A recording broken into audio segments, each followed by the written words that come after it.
स्वागत है आपका आपके अपने कार्यक्रम हेल्थ मंत्रा में। मैं हूं आपकी होस्ट तुलिका।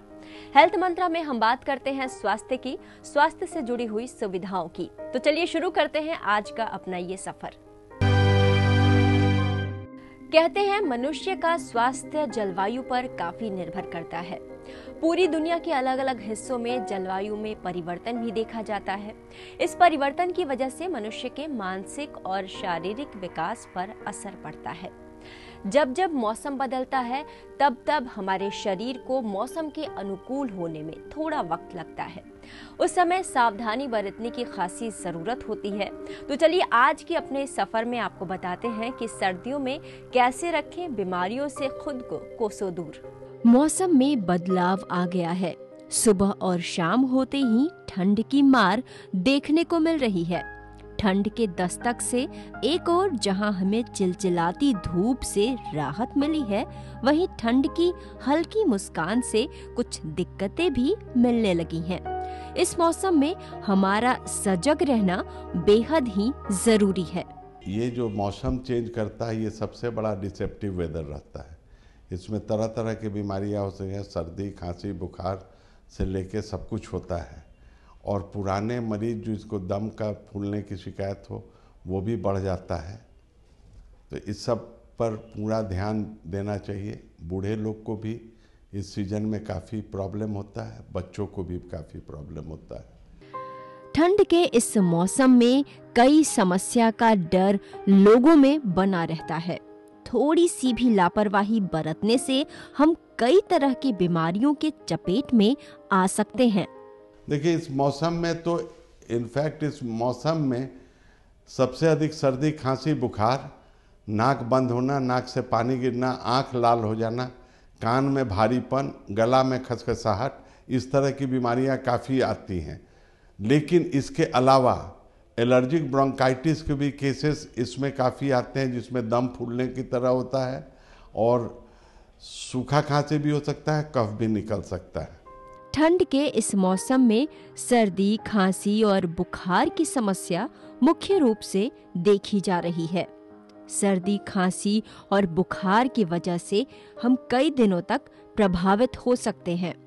इससे हमारी दिनचर्या के सारे काम पर बुरा प्रभाव पड़ सकता है। देखिए, अगर ब्लड में कोई खास चेंजेस नहीं हो और पेशेंट एजमेटिक नहीं हो, चाहे एलर्जिक ब्रोंकाइटिस का नहीं हो, तो करीब करीब एक हफ्ता में खांसी, सर्दी, बुखार ठीक हो जाना चाहिए। लेकिन ये डिपेंड करता है कि इन्वेस्टिगेट करा के भी देख लेना चाहिए कि इसमें एसोसिएटेड और कोई भी इन्फेक्शन है कि नहीं। सर्दी, खांसी और बुखार होने पर हमें सचेत होना चाहिए। अगर समय रहते उपचार न हो तो ये समस्या कई दिनों तक परेशान कर सकती है। इस मौसम में होने वाले रोगों का उपचार बेहद ही सरल है। पहले तो पेशेंट को चाहिए कि अपना बचाव रखना चाहिए, सर्दी गर्म से बचना चाहिए। और पैरासीटामोल, अगर बुखार है तो पैरासीटामोल चाहे कोई एंटी एलर्जिक टैबलेट ले लेना चाहिए। अगर तब भी ये काफ़ी कंटिन्यू करता रहे तो किसी भी फिजिशियन चाहे हॉस्पिटल में जाके इसका उपचार कराना चाहिए। डॉक्टर से चिकित्सक सलाह लेना चाहिए कि ये काफ़ी दिन तक प्रोलॉन्ग नहीं करे। दोस्तों, आज का दौर तकनीक का दौर है। इस तकनीक के दौर में चिकित्सा जगत में कई कीर्तिमान रचे गए हैं और कई रोगों पर अध्ययन भी किया गया है। इस अध्ययन के मुताबिक लोगों में कई बुरी आदतों का सृजन हो गया है। ये आदतें इतनी गंभीर हो गई हैं कि सामान्य से दिखने वाली बीमारी भी खतरनाक साबित हो रही है। ऐसे में हमें अपनी दिनचर्या में बदलाव की जरूरत है। किसी भी रोग को अगर नजरअंदाज किया जाए तो बीमारी तेजी से बढ़ने लगती है। कई बार देखा गया है कि उपचार में लापरवाही से समस्याएं गंभीर हो गई हैं। अगर रोगों को दूर भगाना है तो हमें जागरूक रहना चाहिए। देखिए, पहले तो अपने ये करना चाहिए रोकथाम करने के लिए कि ठंडा गर्म से बचना चाहिए। ये नहीं कि क्योंकि चेंजिंग एटमॉस्फेयर के चलते कभी ठंड लगेगी, कभी गर्म लगेगा, तो ऐसा नहीं करना चाहिए कि ठंड लगा तो तुरंत कुछ ओढ़ लिए, चाहे स्वेटर पहन लिया, और गर्मी लगा तो खोल के पंखा चला दिए। इस तरह से ये है। एक आदमी को नॉर्मली रहना चाहिए, सो दैट कि गुड क्लोथिंग लेके, कपड़ा ठीक से पहन के रहना चाहिए कि ठंडा नहीं लगे। लेकिन तब भी, और इसके अलावा जैसे कि तुरंत है सो फ्रिज का पानी पी लिए, कहीं बाहर से लौटे और गर्मी लग रही है, प्यास लगा, तुरंत फ्रिज का पानी पी लिए, चाहे कहीं कोल्ड ड्रिंक्स पी लिए। ये सब भी थोड़ा सा, इस सबको बचाव रखना चाहिए इस चेंजिंग सीजन में। मौसम में हो रहे बदलाव से एक और जहां लोग पहले से ही सावधानी बरतने लगे हैं, तो कुछ ऐसे भी तबके हैं जो इस बदलाव में खुद को नहीं बदल रहे। तो आइए जानते हैं इस मौसम में कैसी हो दिनचर्या। देखिए, सबका दिनचर्या यूजुअली तो फिक्स्ड अप रहता है कि जो आदमी किस तरह करता है, लेकिन इसमें 2-3 चीज़ ध्यान में देना चाहिए। एक कि एक्सपोज़र को बचाना चाहिए। एक्सपोज़र जैसे खाली देह घूम रहे हैं, नहा के निकल के, उसको नहीं करना चाहिए। दूसरी बात है कि थोड़ा सा वार्मिंग अप एक्सरसाइजेज जो करते हैं, चाहे योगा जो करते हैं, उनके लिए ये बिल्कुल बहुत अच्छा रहेगा।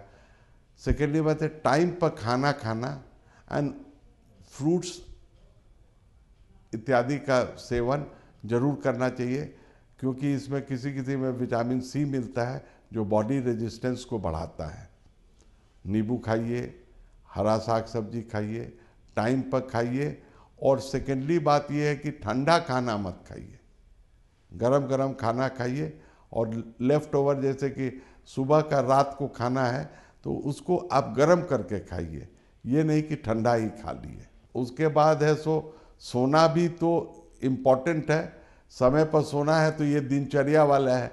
जैसे कि बहुत लोग का दिनचर्या अगर इवनिंग स्टॉप्स एट 8 o'clock तो 10 बजे तक सो जाएंगे, लेकिन जिनका बिजनेसमैन हुए, डॉक्टर हुए, वकील हुए, तो वो भी कम से कम हो सकता है कि उन लोग को देर हो। लेकिन हाँ, लेकिन जब भी रात हो तो उन लोगों को चाहिए कि पूरा प्रॉपर क्लोथिंग रहना चाहिए, ये करना चाहिए। Good 7 hours sleep is very good for that. तो अभी तक हमने जाना कि सर्दी के मौसम में कौन कौन सी समस्या हो सकती है और इसके बचाव क्या है। फिलहाल यहाँ पर रुकेंगे एक छोटे से ब्रेक के लिए। ब्रेक के बाद लौटेंगे तो आपको बताएंगे कि ठंड के मौसम में स्मोकिंग कैसे जी का जंजाल हो सकती है। ब्रेक के बाद स्वागत है आपके अपने कार्यक्रम हेल्थ मंत्रा में। दोस्तों, आज हमारी युवा पीढ़ी नशे के गिरफ्त में फंसती जा रही है। सिगरेट को युवा फैशन मानते हैं और ये आधुनिकता हमारे युवाओं के लिए जानलेवा साबित हो रहा है। इसके बारे में चर्चा करेंगे, लेकिन फिलहाल कुछ और जानकारियां इकट्ठा कर लेते हैं। ठंड के समय में खांसी की समस्या अधिकांश देखी जाती है, इसलिए इस पर विशेष ध्यान देने की जरूरत है। अगर आप प्रिवेंशन कीजिएगा तो बचेगा। अब अगर आप प्रॉपर क्लोथिंग किए हुए हैं, वार्म अप एक्सरसाइज कर रहे हैं, तो ये आपको एक्चुअली फ्रूट्स, विटामिन सी का सेवन कर रहे हैं, आप डेफिनेटली प्रिवेंट कर सकते हैं। आजकल के मौसम में थोड़ी सी लापरवाही ठंड का शिकार बना सकती है, तो आइए इस बारे में खास जानकारी हासिल करते हैं। ये जितना भी ठंड लगता है, ये वायरल इन्फेक्शन होता है, और उसमें वायरल इन्फेक्शन होता है, उसमें वायरल एंट्राइटिस भी होता है, जिसमें लूज मोशन भी हो जाता है। तो ये वायरस स्टार्ट विथ ये वायरस होता है। अगर सुपर एडेड इन्फेक्शन हो जाता है तो ये प्रोलॉन्ग बहुत कर जाता है। अब वायरल इन्फेक्शन है, 3-4-5 दिन में अपने ठीक हो जाता है। तो उसके लिए वही है कि आप है तो प्रॉपर दवाई, एंटी एलर्जिक, बुखार है तो पैरासीटामोल लीजिए, कोई एंटीबायोटिक डॉक्टर के सलाह पर लीजिए। ये मलेज, फैटिगनेस, वीकनेस, ये सब लक्षण है वायरल और ये कोल्ड के। तो इसमें करीब करीब सबको पता चल जाता है। हाँ, पेट वाले बीमारी में लोग बोलता था कि कल है सो हम कहीं खाना खा लिए थे, उससे मेरा पेट खराब है। हाँ, उससे हो सकता है, लेकिन कभी कभी ये ठंडा के सीजन में वायरल एंट्राइटिस भी होता है, वायरस के चलते भी पतला पखाना होता है। इस मौसम में ठंड लगने की समस्या ना हो, इसके लिए खान पान के साथ रहन सहन पर भी खास ध्यान देने की जरूरत है। तो कोई एक एंटी एलर्जिक ले लेना चाहिए, और बुखार अगर आए तो पैरासीटामोल लेना चाहिए।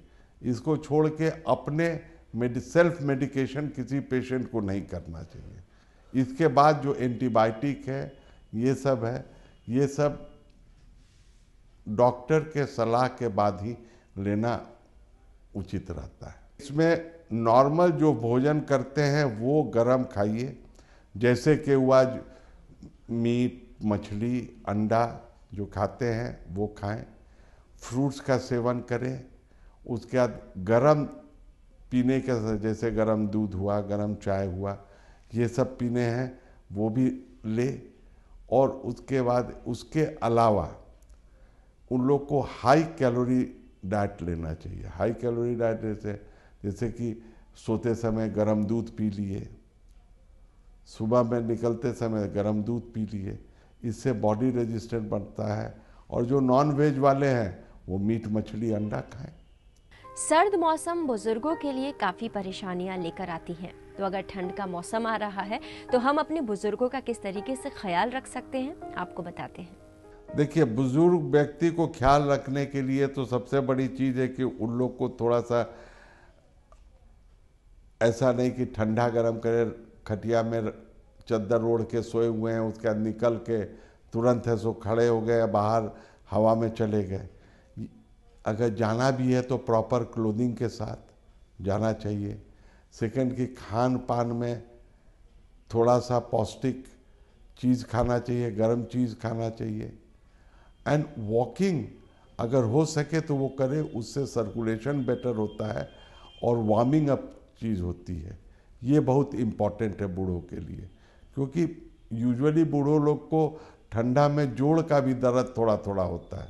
तो उसमें थोड़ा सा, जैसे कि जहाँ पर दर्द होता है, आज भी हमारे गांव में और बहुत जगह लोग गरम तेल लगाते हैं, ये बहुत अच्छा है, इससे फ़ायदा होता है।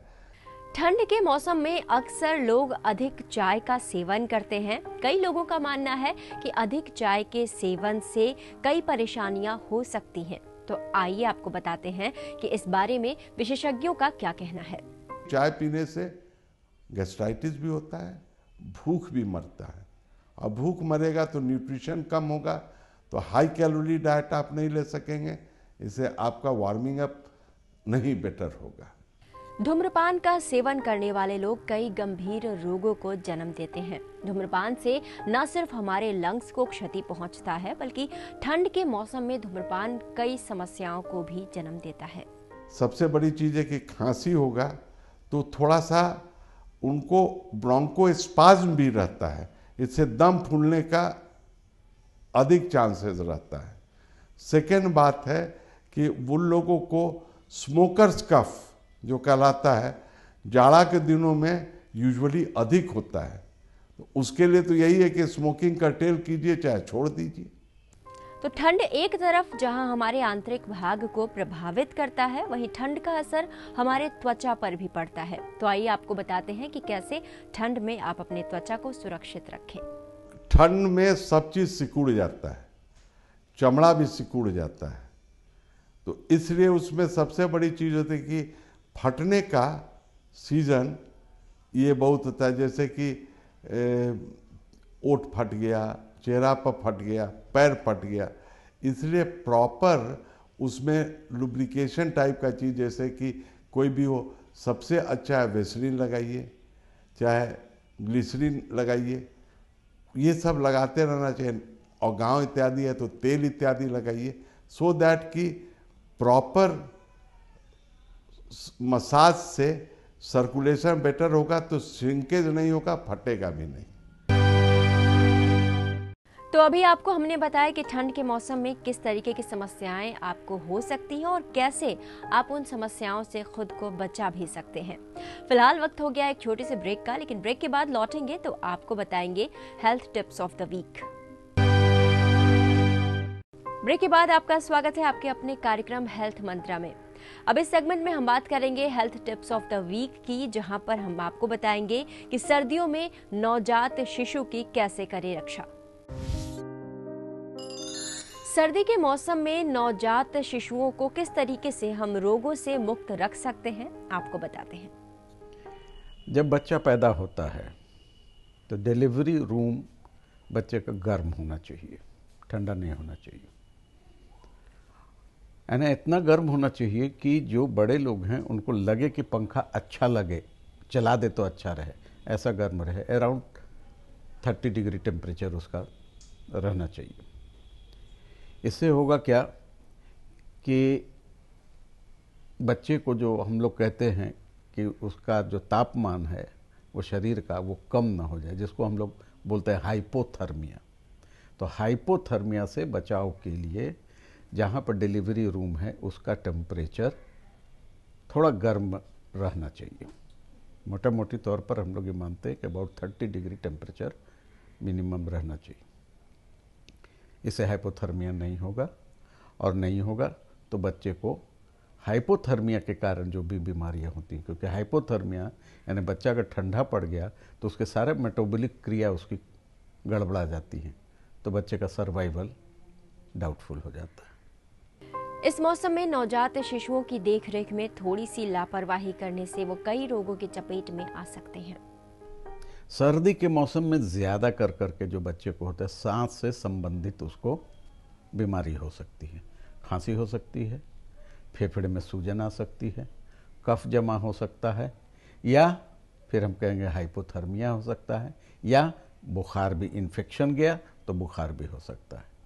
इसलिए सर्दी से बच्चे को बचाने का उपाय हमने बतलाया है। कपड़े ढक के, सिर पर टोपी रखें, कान ढक करके रखें, और बच्चे का कोई शरीर एकदम ठंड में खुला न रहे। इन सब रोगों का उपचार जैसे ही लगे कि बच्चे को खांसी हो रही है, या बच्चे दूध सुस्त पड़ गया है, या बच्चे को दूध पीने में दिक्कत हो रही है, तो सबसे बढ़िया उपाय है कि नज़दीक के बच्चे को डॉक्टर को दिखलाएं, या अस्पताल में ले जाकर के बच्चे का कंप्लीट चेकअप करा लें, और चेकअप कराने के बाद जो डॉक्टर सलाह दें उस सलाह को पूरी तरह से मानें। सर्दी के मौसम में नवजात शिशुओं के खान पान पर भी खास ध्यान देने की जरूरत है। उन्हें संतुलित मात्रा में भोजन दिया जाना चाहिए। 6 महीने का जैसे ही बच्चा हो जाएगा तो उसको हम अब दाल और चावल की खिचड़ी बना कर करके एकदम गला कर करके उसको खिलाएंगे। अगर उसमें 9 महीने का बच्चा है तो पौना कटोरी खिलाएंगे, 6 महीने का बच्चा है आधा कटोरी खिलाएंगे, साल भर का है 1 कटोरी खिलाएंगे अनाज, उसको उबला हुआ अनाज, 1.5 साल का है 1.5 कटोरी खिलाएंगे। और इसके साथ साथ में दूध जारी रहेगा, माँ का भी दूध जारी रहेगा। बाहर से भी दूध अगर देना है तो बोतल से नहीं, गिलास से या कटोरी चम्मच से उसको दूध देना है। जब 2 साल का बच्चा हो गया तब घर का जो भी बड़े लोग खाते हैं वो अपना भरपेट इच्छा के अनुसार जितना भी रहेगा उतना वो बच्चा वो खाएगा। उसमें आप केला भी दे सकते हैं, फल में केला दे सकते हैं, सेव को उबाल करके दे सकते हैं, और जो घर का कल्चरली ईजिली एक्सेप्टेबल फूड है वो सब दे सकते हैं। अगर 6 महीने के बच्चा है तो सिर्फ माँ के दूध पर उसको रखना है। जितनी बार बच्चा दूध पिए माँ उतनी बार दूध पिलाए उसको। और अगर बच्चा बड़ा है तो जो नॉर्मल डाइट है और जो हम लोग खाते हैं घर में वही बच्चे को देना चाहिए। नवजात शिशुओं की त्वचा काफी कोमल होती है और सर्दियों में त्वचा पर भी प्रभाव पड़ता है, तो इस मौसम में उनके त्वचा की खास देखभाल करने की जरूरत है। अपने यहाँ जो मसाज की प्रक्रिया पुरानी चली आ रही है, तेल लगाना, तेल लगा सकते हैं, लेकिन तेल कौन सा? या तो नारियल का तेल आप लगावें, या शुद्ध सरसों का कच्ची घानी का तेल लगावें जो केमिकल के द्वारा रिफाइंड ना हो। क्योंकि केमिकल के द्वारा अगर आप लगाते हैं, बच्चे को मालिश करते हैं, तो बच्चे की चमड़ी पर रैशेज आ जाएंगे, दाने दाने निकल आएंगे, बच्चे को इचिंग होगी, इन्फेक्शन होगा। तो उसको बचाने के लिए यही 2 तेल का इस्तेमाल कर सकते हैं। और बाकी अगर मान लीजिए हायर क्लास में जाते हैं तो मॉइस्चराइजिंग क्रीम आती है, अच्छी मॉइस्चराइजिंग क्रीम ले करके बच्चे की मालिश करनी चाहिए, जिससे कि त्वचा सूखी न रहे। और अब वक्त हो चला है beauty tips of the week का। और beauty tips of the week में आज हम जानेंगे कि हल्दी से चेहरे पर कैसे निखार लाएं। हल्दी से त्वचा पर निखार। त्वचा की रंगत को निखारने के लिए हल्दी का प्रयोग सबसे उत्तम तरीका माना जाता है। थोड़ी मात्रा में हल्दी और बेसन का पेस्ट बना लें। साथ ही इसमें थोड़ी सी मलाई भी मिला दें। इस पेस्ट को अपने चेहरे पर लगाकर 10 मिनट छोड़ दें। उसके बाद ठंडे पानी से धो लें। चेहरे पर निखार आने लगेगा। तो आज हमने मौसम में हो रहे बदलाव की वजह से उत्पन्न होने वाली समस्याओं के बारे में आपको जानकारी दी, साथ ही उनके समाधान भी आपको बताए। साथ ही ये भी बताया कि कैसे हल्दी से आप अपने त्वचा पर निखार ला सकते हैं। अगर आपके पास कोई सुझाव है या फिर आप हमसे कुछ पूछना चाहते हैं तो हमें लिख भेजिए। हमारा ईमेल आईडी है hm@etv.co.in। तो आज के लिए बस इतना ही। अगले हफ्ते फिर से लौटेंगे किसी रोग के बारे में विशेष जानकारी लेकर। हेल्थ मंत्रा की पूरी टीम को दीजिए इजाजत। नमस्कार।